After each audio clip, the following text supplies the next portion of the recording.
बालाघाट जिले के आदिवासी बैगांचल में बच्चों की मौत पर लगातार मंत्री और नेताओं के दौरे हो रहे हैं। जहां एक और विपक्ष मृत बच्चों के आंकड़ों को छिपाने की बात कह रहा है, वहीं सरकार की ओर से स्वास्थ्य सहित अन्य बुनियादी सुविधाओं को दुरुस्त किए जाने का भरोसा दिलाया जा रहा है। लेकिन बच्चों की मौत से पहले सुविधाओं की भारी कमी थी और अब उसे ठीक किए जाने पर भी आक्रोश है। 20 अगस्त को आदिवासी समुदाय ने जय स्तंभ से अम्बेडकर चौक तक कैंडल मार्च निकाला और मृत बच्चों को श्रद्धांजलि अर्पित की। इस मौके पर आदिवासी नेताओं ने सरकारी तंत्र पर सवाल उठाए, जबकि स्वास्थ्य मंत्री के इस्तीफे के भी नारे कैंडल मार्च के दौरान लगाए गए। इस्तीफा दो, स्वास्थ्य मंत्री इस्तीफा दो, इस्तीफा दो, इस्तीफा दो, स्वास्थ्य मंत्री इस्तीफा दो, इस्तीफा दो, इस्तीफा दो। स्वास्थ्य मंत्री को इस्तीफा देना होगा, देना होगा, स्वास्थ्य मंत्री को इस्तीफा देना। बैयर विधानसभा के बिरसा विकासखंड के आधा दर्जन गांवों में फैले संक्रमण से बच्चों की मौत का मामला गंभीर है। सरकारी सुविधाओं की पूर्ति न होना आदिवासी वर्ग इसका बड़ा कारण बता रहे हैं। उनका मानना है कि यहाँ बैगा समुदाय का जीवन मुश्किल में था और बीमारी से बचाव और स्वास्थ्य के साथ ही पेयजल को लेकर कोई ध्यान नहीं दिया गया। यही वजह है कि बच्चों की मौतें हुई हैं। सरकारी आंकड़ों में कुछ और आदिवासी समाज और विपक्ष से 20 से ज्यादा बच्चों की मौत होने का दावा कर रहा है। बच्चों की मौत को लेकर आदिवासी समाज में आक्रोश है। 20 अगस्त को जय स्तंभ चौक से अम्बेडकर चौक तक कैंडल मार्च निकाला गया, जहाँ पर सरकार को आदिवासी वर्ग के लिए समुचित प्रबंध किए जाने और बच्चों की मौत पर स्वास्थ्य मंत्री के इस्तीफे को लेकर नारे भी लगाए गए। आदिवासी समाज के शुभम उइके ने कहा कि 40 साल से भाजपा की सरकार है और दुखद है कि बैगाओं को आज भी मूलभूत सुविधाएं नहीं मिल पाई हैं। बच्चों की बीमारी और अस्वस्थताओं से मौत हो रही है। उन्होंने कहा कि हमारी मांग है कि पीड़ित परिजनों को 20 से 30 लाख रुपये आर्थिक मदद दी जाए। सरकार निरंकुश नहीं है तो सहायता देनी होगी। उन्होंने कहा कि आदिवासियों का दबाव है कि उप मुख्यमंत्री को बालाघाट जिले में आना पड़ रहा है। प्रभारी मंत्री जिला अस्पताल आकर वापस चले जाते हैं। सरकार चला रहे हैं और आदिवासी अंचल का दौरा तक नहीं कर रहे हैं। मैं आपके माध्यम से बताना चाहूँगा, बालाघाट में भारतीय जनता पार्टी के सांसद 40 सालों से बन रहे हैं। वर्तमान में 25 से 30 सालों से भारतीय जनता पार्टी की मध्य प्रदेश में सरकार है और 2014 से केंद्र में है सरकार। आप वहाँ पे जाएंगे, एक एक परिवार के 2-2 बच्चे खत्म हुए, एक ही गांव के 15-15 बच्चे खत्म हुए। मैं कोहनी मोड़ गांव की बात बताऊंगा, वहाँ से मुख्य मार्ग से 3 किलोमीटर अंदर जाना पड़ता है, जहाँ पे समारू धुर्वे के 2 बच्चे खत्म हुए। एक बच्ची, एक बेटा है, और समारू धुर्वे का एक छोटा भाई है दशरथ सिंह धुर्वे, उनका एक 18 साल का बच्चा खत्म हुआ है।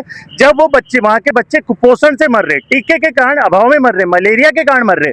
आप ये बोल रही है सरकार कि आप बैगाओं को पैसे दे रहे हैं। अगर पैसे दे रहे तो मच्छरदानी के लिए पैसे क्यों नहीं है बैगाओं के पास में?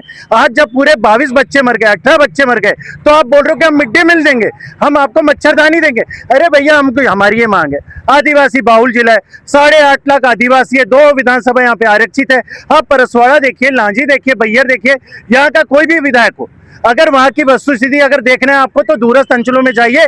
वहाँ के आदिवासी बैगा परिवार, गोंड परिवार, बिंजवार माना, ये सारे परिवार की वास्तविक स्थिति देखिए। आदिवासी बच्चों के पास में ना रोजगार है ना शिक्षा है। मैं आपको बताना चाहूंगा, बैयर विधानसभा के कई गांव है जहाँ पे प्राइमरी 1ली से 5वीं तक की कक्षा एक रूम में लगती है और एक ही टीचर है। ऐसे में क्या आदिवासी बच्चे शिक्षित होंगे?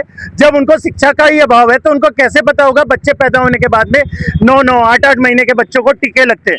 आज उन बच्चों को टीका नहीं लगा है, पोलियो का टीका नहीं लगा है, दूसरी चीजों का टीका नहीं लगा है, तो बच्चे कुपोषण के कारण मरेंगे। मैं आपको एक और बात बताता हूँ, आप 4 साल के बच्चे देखेंगे, उनको देखकर लगेगा वो 2 साल का बच्चा है। मिड डे मील मिल नहीं रहा है, सरकार अभी भी जुआ रही है। एक घर से 2 बच्चे मर रहे हैं, तब सरकार बोल रही है हमारे तरफ से आप राशन लो, हमारे तरफ से मिड डे मील लो। 9 महीने लगते भैया बच्चे को पैदा करने के लिए, और फिर 3 साल लगते जब 3 साल का बच्चा बड़ा होता है। और सरकार को ये बिल्कुल भी आभास नहीं है, 3 साल का जब आदिवासी बच्चा मरता है और जब उसके माँ बाप उसको मिट्टी में गाड़ते हैं, तो उनका एहसास सरकार को होना चाहिए। प्रभारी मंत्री आते, जिला अस्पताल आते और जिला अस्पताल से वापस चले जाते हैं। ये मानवता है, ये इंसानियत है? ये बताओ, आप सरकार चला रहे हो, आप आदिवासी परिवार का दौरा नहीं कर पा रहे, ये दुखद बात है। कैंडल मार्च रहेगा, ये हम अपने तरफ से कैंडल मार्च निकाल रहे कि आदिवासी इस जिले में जिंदा है। हमारी मांग है कि पीड़ित परिवार के हर एक बच्चे को 20 से 30 लाख, 30 से हम तो 1 करोड़ की मांग करें, पर अगर सरकार इतनी निरंकुश नहीं है तो आपको पैसे देना होगा। समुदाय के दिनेश धुर्वे ने कहा कि बैगांचल में कुपोषण, मलेरिया, डायरिया विभिन्न कारणों से बच्चों की मौत हुई है। सरकार सुविधाएं उपलब्ध नहीं करा रही है। भाजपा सरकार में ऐसी लचर सेवाएं चल रही हैं कि बच्चे सुरक्षित नहीं हैं, उनकी मृत्यु हुई है। पीड़ित परिवारों को सहायता राशि दें, स्वास्थ्य सुविधाएं होनी चाहिए, आंगनवाड़ी भी रहे, सरकार राशन तक उपलब्ध नहीं करा पा रही है। सबसे बड़ी जिम्मेदारी स्वास्थ्य सुविधाओं के मुखिया महिला बाल विकास की भूमिका है। इनके अधिकारियों को सस्पेंड करना चाहिए। जब तक इन्हें हटाएंगे नहीं तो बदलाव आएगा नहीं। के अडोरी पंचायत में हुई है, जिसमें 19-20 बच्चे कुपोषण से, मलेरिया से, डायरिया, डिसेंट्री से जो एक्सपायर हुए हैं, उनको सरकार ना राहत राशि डिसाइड कर रही है, ना उनको किसी प्रकार की सुविधाएं उपलब्ध करा रही है। और इतने सालों से भाजपा की सरकार है, जो स्वास्थ्य सुविधाएं इनकी जो है, इनकी सरकार में ऐसी लचर सुविधाएं चल रही हैं जिससे आम जो बच्चे हैं, 20-20 बच्चे, 21-21 बच्चे जो है वो उनकी मृत्यु हो चुकी है। हम चाहते हैं जिला प्रशासन से भी कि उनको, उन बच्चों के परिवार को कम से कम 20-20 लाख की राशि घोषित करें, जिससे उनका परिवार सुरक्षित रह सके। और दूसरी चीज़ हम ये कहना चाहते हैं कि प्राथमिक सुविधाएं, प्राथमिक स्वास्थ्य केंद्र वहाँ पे होना चाहिए। बच्चों को आंगनबाड़ी जो है वो सुविधा होना चाहिए। दूसरी चीज़ हमने देखे, कुपोषण का कारण ये है कि वहाँ पे सरकार आज भी उनको भोजन नहीं करा पा रही है। जो बच्चे कुपोषण के कारण एक्सपायर हुए हैं, मलेरिया के कारण एक्सपायर हुए हैं, डायरिया, डिसेंट्री के कारण एक्सपायर हुए हैं। और सबसे बड़ी जिम्मेदारी स्वास्थ्य सुविधाएं जो बालाघाट जिले में चल रही है, उसके जो मुखिया हैं, मीन्स बाल विकास की जो मुखिया है, बाल विकास, महिला बाल विकास की जो बहुत बड़ी भूमिका रहती है। जो ये 2-4 अधिकारी जो मेन है, इनको सबसे पहले यहाँ से सस्पेंड करना चाहिए। और यहाँ से उनको जब तक हटाओगे नहीं, तब तक ये सुविधाओं में कोई भी बदलाव नहीं आने वाला। आने वाले समय में संक्रमण बढ़ते जा रहा है।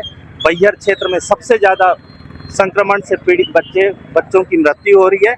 ये सबसे बड़ा दुखद, बालाघाट जिले के लिए, हमारे लिए बहुत ही दुखद घटना है, जिसकी हम संवेदना के लिए यहाँ पे पूरे लोगों ने कैंडल मार्च करके, जय स्तंभ से कैंडल मार्च करके, हम संविधान के रक्षक बाबा साहब के दरबार में आके हम अपने अधिकारों को सुरक्षित करने के लिए आज कैंडल मार्च किए हैं। और आने वाले समय में अगर न्याय हम लोगों को नहीं मिलता, आने वाली जो 20 बच्चे, 21 बच्चे जो एक्सपायर हैं, उनको राहत राशि अगर सरकार घोषित नहीं करती, तो हम आने वाले समय में बहुत उग्र आंदोलन करेंगे, जिसकी जिम्मेदारी शासन प्रशासन की होगी।